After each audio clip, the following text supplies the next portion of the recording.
ఆషాఢ మాసంలో ఆడపిల్లలకి గోరింటాకు సందడి ప్రారంభం అవుతుంది. అప్పుడే నేను రెండోసారి మూడోసారి ఇది గోరింటాకు పెట్టుకోవడం. అలాగే ఇంకా ఏంటంటే ఆకుపచ్చ గాజులు వేసుకోవాలని చెప్తారు ఆడవాళ్ళు. ఆకుపచ్చ గాజులు వేసుకోవాలి, మా వయసు వారే కాదు ఎవరైనాను ఆకుపచ్చ గాజులు వేసుకుంటే మంచిదని చెప్తారు. అలాగే ముల్లగాకుతో కూర వండుకొని తినాలి. దాని విశిష్టత అయితే సరిగ్గా తెలియదు కానీ ముల్లగాకుని 7 సార్లు కోసి వండుతారటండి నా ఫ్రెండ్ చెప్పి. ఈరోజు శుక్రవారం కదండి, శుక్రవారం నాడు అమ్మవారు వజ్రాలు ధరిస్తారంటండి. వజ్రాలు ధరిస్తే ఆమెకి ఇష్టం అంట.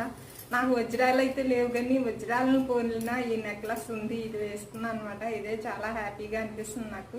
కానీ శుక్రవారమే కాదండి, ఏ శుక్రవారం అయినా ఏ వర్తిస్తుంది అండి. రెడీయేనా? వస్తున్నా.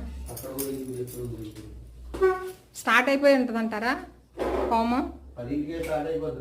వస్తున్నా.